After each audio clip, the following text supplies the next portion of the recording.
Hello students, in this class I am going to explain one derivation that is called as a de Broglie's equation. The question is how to derive de Broglie's equation. De Broglie's equation actually it explains the duality of matter. What's the meaning of duality of matter? For example, the microscopic particle like photons, it's having both wave character as well as the particle character. Both wave character and particle character இருக்கிறதுனால அதை என்ன சொல்லுவோம்னா duality. Dual அப்படின்னா இரண்டுன்னு அர்த்தம். Duality of matter can be explained by de Broglie's equation. அதுக்கு அவர் என்ன பண்ணார் அப்படின்னா அந்த ஈக்குவேஷனை டிரைவ் பண்ணுறதுக்கு he compared two theories. One is Planck's quantum theory and another one is Einstein's theory. Planck's quantum theory எதை எக்ஸ்பிளைன் பண்ணுது அப்படின்னா wave character of the photons. ஆனால் ஐன்ஸ்டீன் தியரி எதை எக்ஸ்பிளைன் பண்ணும் அப்படின்னா particle nature of the photons. அப்போ இந்த ரெண்டு தியரியும் அவர் கம்பேர் பண்ணுது. de Broglie's equation actually it explains the duality of matter. Duality அப்படின்னா ரெண்டு character. What are that two character? One is wave nature, another one is what? Particle character of the photons. அப்போ wave நேச்சரை explain பண்ணுறதுக்கு அவர் எந்த theory எடுத்துக்கிட்டார்? Planck's quantum theory. அதோட formula E is equal to h nu. And particle கேரக்டரை explain பண்ணுறதுக்கு Einstein theory, Einstein mass energy theory எடுத்தார். அதோட formula E is equal to mc². இப்போ இது ரெண்டையும் கம்பேர் பண்ணுறோம். இப்போ ரெண்டு ஃபார்முலாவையும் நம்ம கம்பேர் பண்ணணும். h nu is equal to mc². இந்த நியூக்கு பதிலாக nu is equal to what? C by lambda. Nu எப்படி கண்டுபிடிக்கலாம்? நியூவோட வேல்யூ அளவு c by lambda. So substitute c by lambda instead of nu. இப்போ h into c by lambda is equal to mc². இதை rearrange பண்ணுங்கள். இப்போ நமக்கு என்ன கிடைக்கும்? Lambda is equal to h by mc². This is for photons, even for electrons also. Microscopic பார்ட்டிகிள்ஸ்க்கு மட்டும்தான் இந்த ஈக்குவேஷன் apply ஆகும். It implies only for the microscopic particles like photons and electrons. அப்போ particles with mass m and velocity v, விங்கிறது என்னது? velocity of light. அப்போ அதுக்கு இந்த de Broglie's equation எப்படி எழுதணும் அப்படின்னா lambda is equal to h by mcக்கு பதிலாக இங்கே என்ன பண்ணணும்? mv. That is, this is valid only for the particles that travels with speed less than the speed of light. அதுக்கு தான் இது யூஸ் ஆகும். சிங்கிறது என்னது? Velocity of light.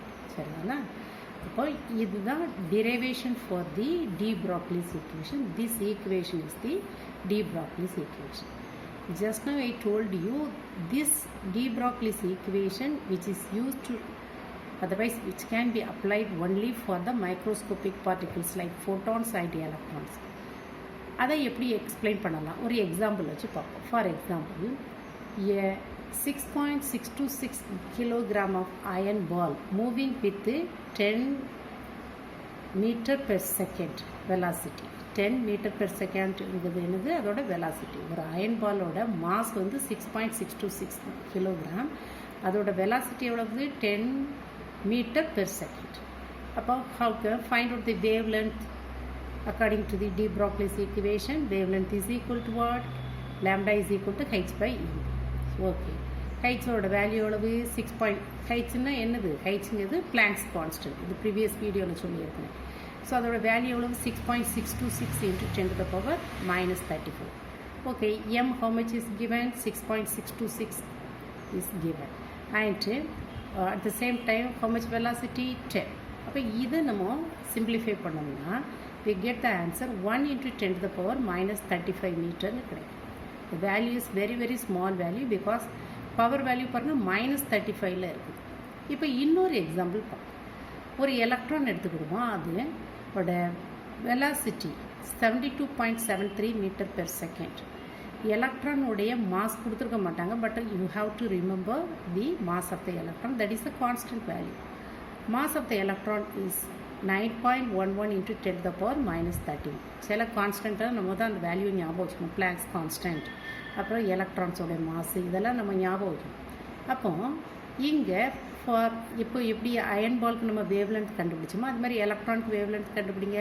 Wave length of the electron is equal to, so ஹைட்ஸோட value 6.626 into 10 to the power minus 34 divided by 9.11 into 10 to the power minus 31. This is the mass of electron and velocity எவ்வளோ கொடுத்துருக்காங்க 72.73. Simplify this one, then what you will get 1 into 10 to the power 5 meter.